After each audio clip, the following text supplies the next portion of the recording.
Please hold where your call is being transferred. Okay,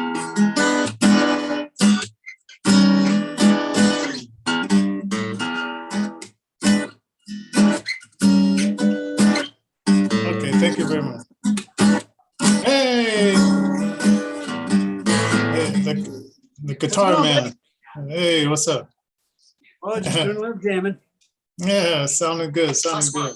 71947 Wow, wait, I got an incoming call. I guess people don't know that I'm doing my show. Let's see who this is. Okay, oh, it ended. They didn't want to talk bad enough. Well, you know what they say, blind boys and gamblers invented the blues, and well, I'm not a gambler. Yes, yeah, yeah. What did you say about the gambling man? Oh, it says, you know what they say, blind boys and gamblers invented the blues, and I'm not a gambling man, but I'm blind. Hey, it sounded good, sounding good. Hey, that was just somebody thanking me for staying at the Sheraton Hotel. I haven't been at the Sheraton Hotel, I don't know, in years. So wow. I got one of those the other day too from blah blah blah blah blah Holiday Inn or one of those. Oh, and man. It's been quite a few years since I've enjoyed capitalism enough to actually be able to stay at a hotel. And man, I'll tell you, I'll bet you it's quite different staying at a hotel now than it used to be back in the day. You know what I'm saying? Why do you say so? Why? Well, you know, I figure the COVID stuff, the goof stuff, well, you know, got something to do with something somewhere. Yeah, I don't know, but because Facebook likes to remind you of things you did like the year before or whatever. And so last year for our anniversary, we went to Florida to visit some friends, had the greatest seafood. I mean, the freshest, greatest seafood in Florida. And we stayed at this hotel called the Oceanside Hotel. And I guess I was videotaping in the ocean, and I got 400 views. And I guess people find it relaxing of watching the ocean because I wasn't showing me, I was just showing the ocean and just talking. I think you were telling me about that. Yeah. So you made like a 20-second video or a 40-second video or something about that. About 3 minutes. About 3 minutes, yeah. That's all right.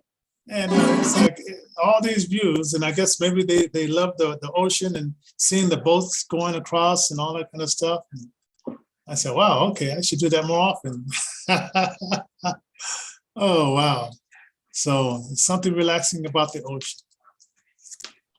And magnetic too. So yeah, but okay, I guess the only thing was you have to wear the mask in the lobby, but you didn't have to wear the mask on the beach outside, and that was last September. So we got to do something else like that. Yeah, because my wife, she wants to go see the Grand Canyon. Okay, and last time I was there, I was 6 years old. I don't remember. Oh, and there's so many beautiful things to see.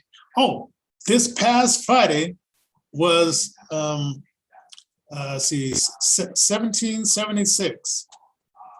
Yes, Constitution Day, my friend. So let's do a little bit of respect for the United States Constitution. Yes. Right here. Let's do this here.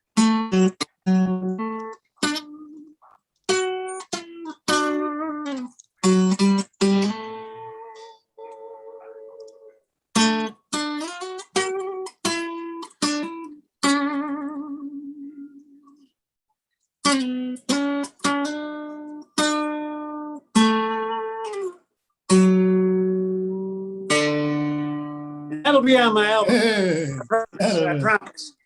So, what do you think about that there, Johnny? Constitution Week or Constitution Day was last Friday. And oddly enough, United States Constitution, when you go to the National Archives, I tell you, gentlemen, ladies, gentlemen, check this out for yourselves. Hit the National Archives.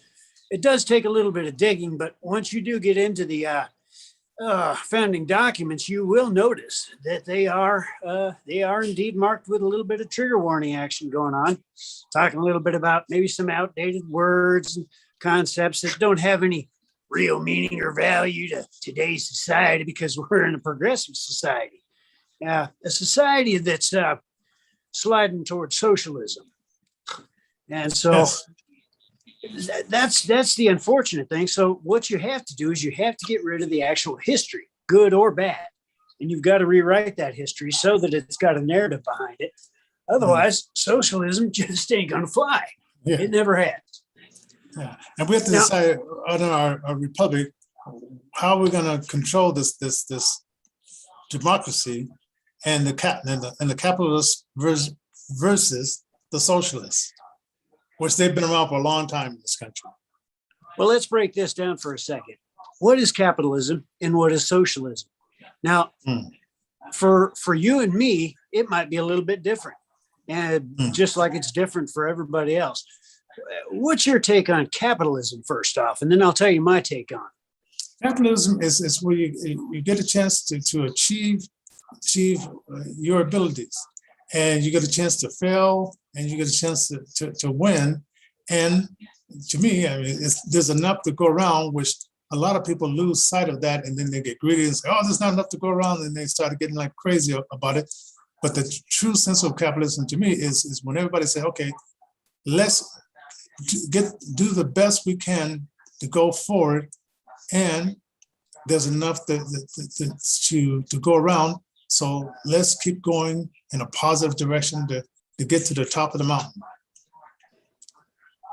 That pretty well sums up what capitalism to me also is.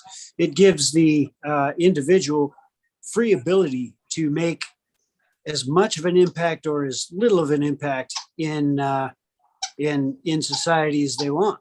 A lot of people are just fine with not really making too much of a big splash in the world. They just want to live, and they want to work, and they want to do, and they want to make, and they just want to have their tiny little lives. They're kind of like I am. I kind of want to just play guitar and bang on my drums all day. That's about it.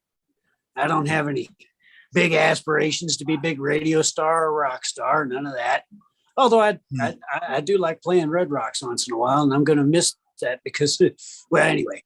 But capitalism, you're absolutely right. I will add that it's based around a monetary system that allows for the individual, as opposed to being a commodity or a resource. The individual is the empowerment of the resources, which has been put in play, whether that be monetary money, whether that be oil or gas, or whether that be coal, or whether that be green energy responsibly. So that we're in agreement with what capitalism. What would you think about socialism? Socialism is where they say everybody is sharing. It's almost like they took what Jesus says, like everybody love one another and share with one another. Right. But then they said, but there's going to be the elite that will have most, if not all, and they'll be dictating to you, telling you that you're going to share this, share that, but they will not have to share anything because they'll have the bulk of the money. So it got kind of twisted from what Jesus kind of said and the disciples were doing and back in the book of Acts to the man-made version of what socialism should be. Well, it's interesting that you brought Jesus into this when you bring up socialism. Let's go back to capitalism for a second. With regard to what Jesus preached in the text that a lot of people hold dear in this country, does capitalism fit the bill for what Jesus is trying to do? No, because if a man doesn't work, he doesn't eat. And like I said, they twisted it. They made it like well, you don't really have to work because we'll give you a check. And it's a very good and interesting point, because right up until around what World War II era, and right as Depression was, the Great Depression was getting ready to wind down, as we started to ramp up things, and the war effort really started to build our economy, rebuild our economy from that Great Depression. There then developed social programs. Social Security Administration was formed. All kinds of programs that we, the blind, as well as many others, depend upon just to live. That's a very interesting point that you bring up, because when socialism and capitalism collide, you have a cancer in the great political experiment, which is the United States of America, in my humble opinion. Yeah, and then wasn't it like FDR was going to say like, well, okay, we're going to take care of you from cradle to the grave, and so okay, some of you will save up enough money to live off of the rest of your life, and then but for the ones who didn't do that, the government has your back. And I don't know. Yeah, absolutely. Well, I liken it to a parent-child kind of relationship. So we're the child, as the American society, and the elites, those in power, those that hold the strings, and those that really print the money that we're using. And so in essence, it's even. But anyway, so what you got is a parent-child relationship. The child says, okay, I want mom or dad or parent. I want an allowance. Parent says, okay, I'm going to give you an allowance. So they give the allowance out. And then pretty soon what happens is the parent starts asking for a little back every month or something. Hey, I need 20% back because we got to start paying for your health care. So the child says, okay, I understand. I've got to give 20% of my allowance back to my parents. I mean, after all, they're helping me out here. So the parent then starts messing around with the history, and starts messing around with the child's memories, and starts saying, this didn't happen. This really didn't happen. That didn't happen. It didn't happen the way that you thought that it happened. You had Project Mockingbird, Project Owl, all kinds of different things looked out of this. It began to drive the narrative. Then pretty soon the parent says, hey, I need another 20% because we've got to take care of other folks, because we're in this, and you got to share with your fellow brothers and sisters and non-gender individuals. Oh, by the way, there's now non-gender specific individuals in this big happy family we got. So we got to share. Got to get another 20% out to them.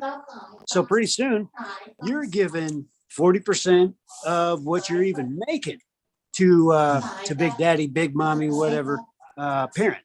Then the parent finally says, hey, I'm getting old. I'm getting decrepit. I need at least an extra 40% so that I can pay for my health care. Because after all, I've been taking care of you all of your life. And that's when nursing home pops and up. So I guess that, wait, don't lose that point. Now, remember in the Bible, it says, the disciple says, if there's a widow and you have parents or someone that's older, you should be responsible of taking care of that person.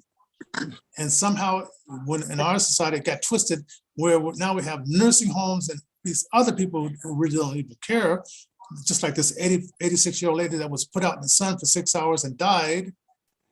And it was three workers that was in charge of her. You had situations like that. Okay, I just want to interject that in there. So now you're giving 80% your income to your, which is the Big Daddy, Big Mommy, whatever government. And so then finally, the Big Daddy, Big Mommy government, even as it's beginning to collapse under its own political whatevers, even as it begins to try to change the system and rewrite the history and do all this stuff, it begins to fail, because obviously it doesn't have a center that held for 2,000 plus years before Jesus came, 4,000 more before that. You know what I mean? Yeah. You can't just take the center out of something and expect for society to hold. You can't. And that's all I'm trying to say, because now finally the government is going to take that last 20% that we're even getting. And this is borne out by what's going on with what our fearless leader now wants for us to do. Anybody that's going to pull in over $6 a month, $600 a month, will now be under some auspice of the IRS. He's going to increase the IRS by 2/3 of its current employed status. So that means basically that but by the time he's done, they're going to have at least 140,000 extra workers. Yeah.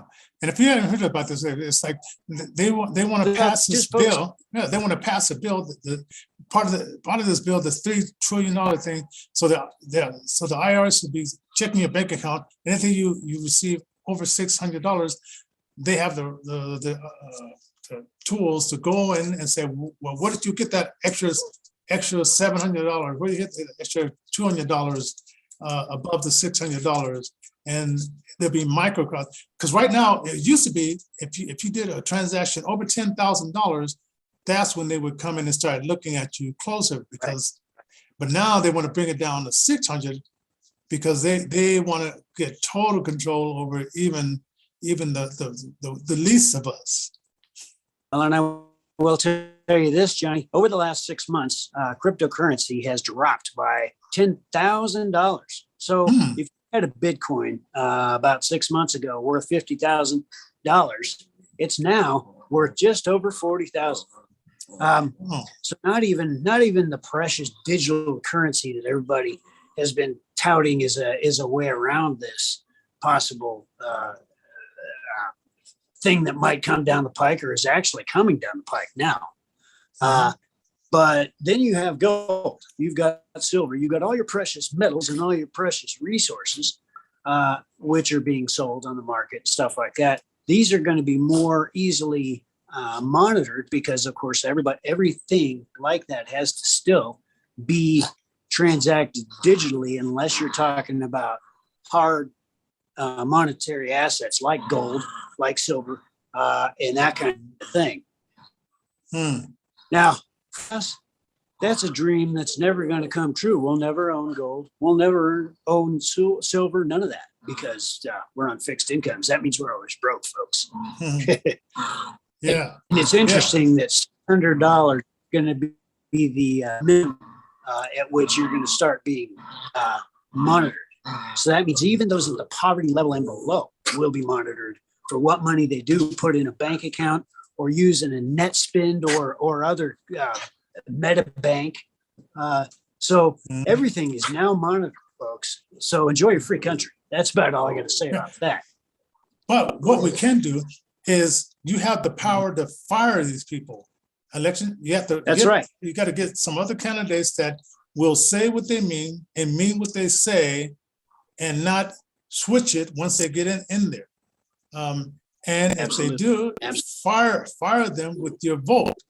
And we have to stop being. I live. My wife, she gets upset. I say, man, stop being these passive sheep and get involved, man, with with this voting process and picking people, the right people, to get in there. And speaking of picking people, this weekend, the Republican Party in Denver voted to keep everybody involved with the primary. So Democrats and independents and all that kind of stuff can come in and vote during our primaries, which they said about 40% of people show up anyway for those things. And then we have to get in charge with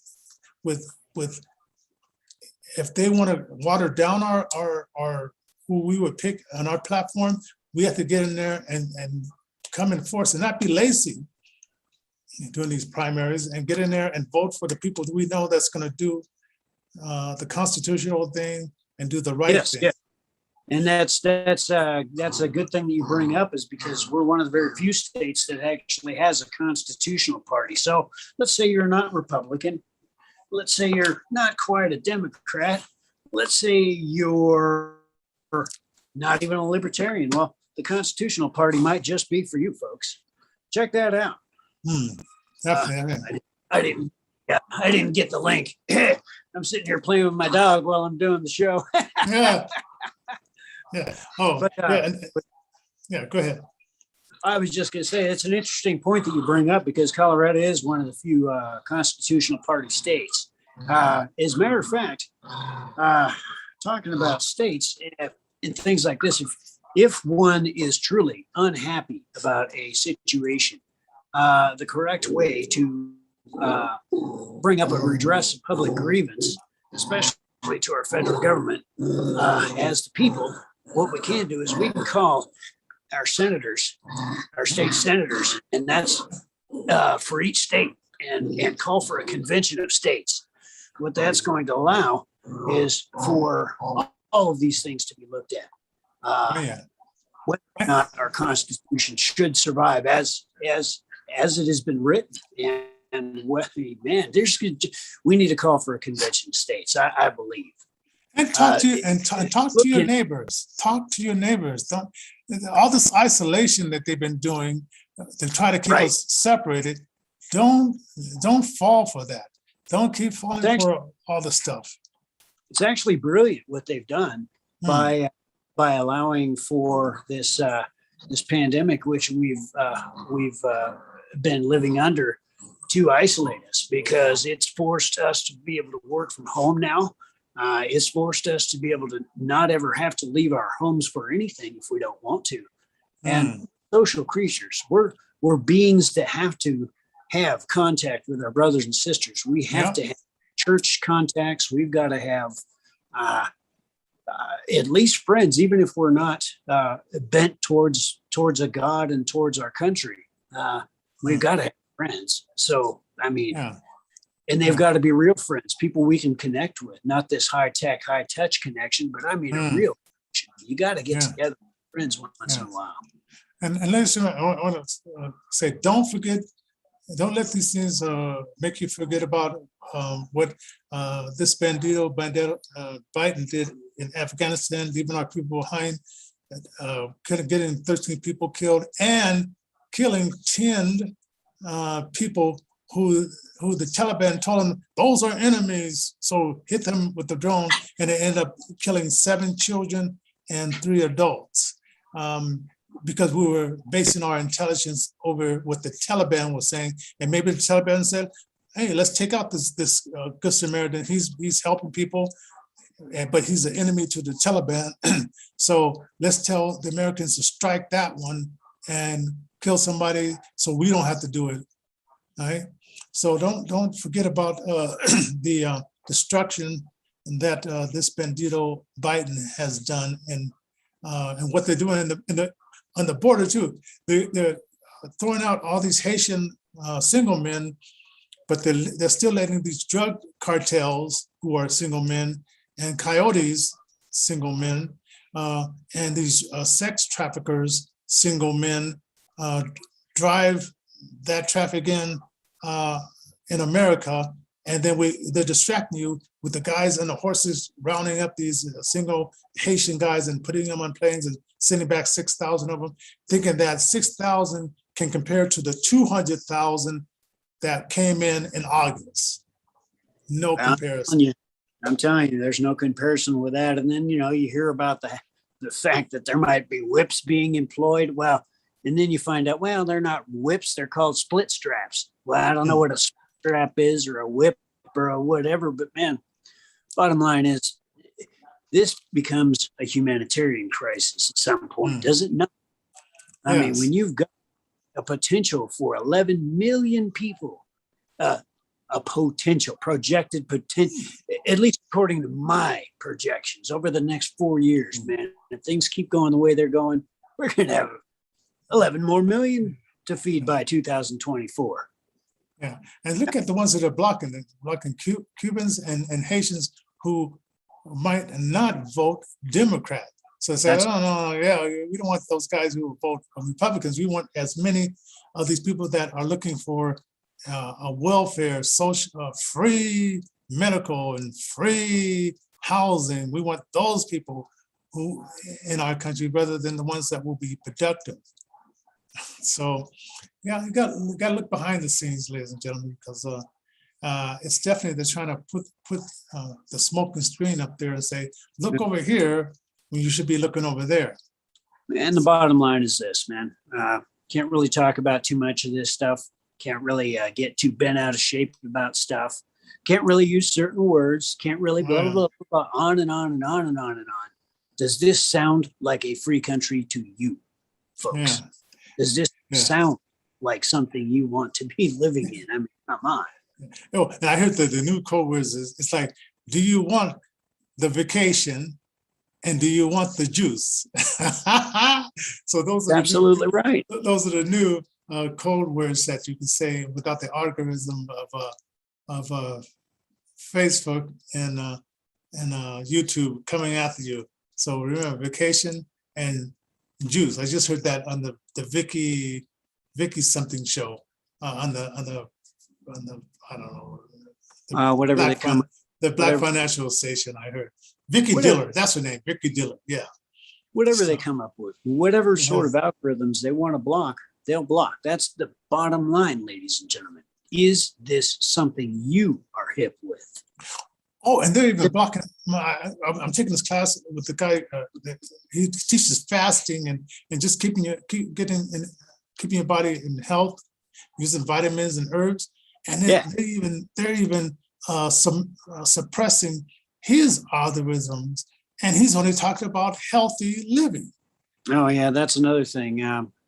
The pharmaceutical industry blocking and suppressing holistic and or more natural methods of treating certain things, because obviously that doesn't hold water in a narrative-based society. Is this something you are hip with living under, folks? I mean, just go to sleep at night and go, okay, I can do a little bit more of this. Okay, well, this is fine. Okay, that's fine. When is it going to be enough? Yeah. Yeah, when's the water going to get too hot for you? Yeah, and that's definitely true. So just remember the people that there's a smoke screen that's being put up there, and we just can't let them get away with it. And don't forget thumbs up, share the program, and become a member as well. And get my book out there, 6 Shades of Blindness. Appreciate if you get that. And next week we're going to be sending emails to our 300.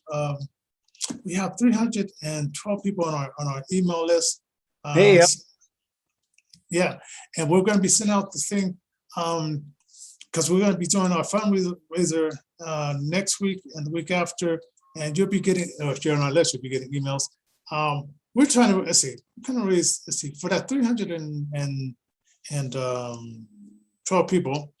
I'm going to do some quick math here. What is 312 times 5? Let's see here. 1,560. So that is our goal for next week, $1,560. Okay. So if anyone wants to donate, how do they do that? They just hit that.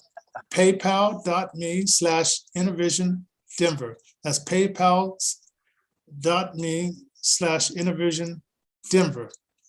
And so. Right. And not only are you helping us to keep the lights on and things like this, you're helping other recording artists get out there, their names out there. You're helping budding DJs to, sort of jump on the radio, whether it be internet radio or otherwise, to get out there. Not only that, you're kind of supporting programs like this where we screw our tinfoil hats on real tight, see if we can crack our brain pans. Oh, yeah. And don't forget our new shows, our morning shows, 8 to 10, then our afternoon shows that we do interviews.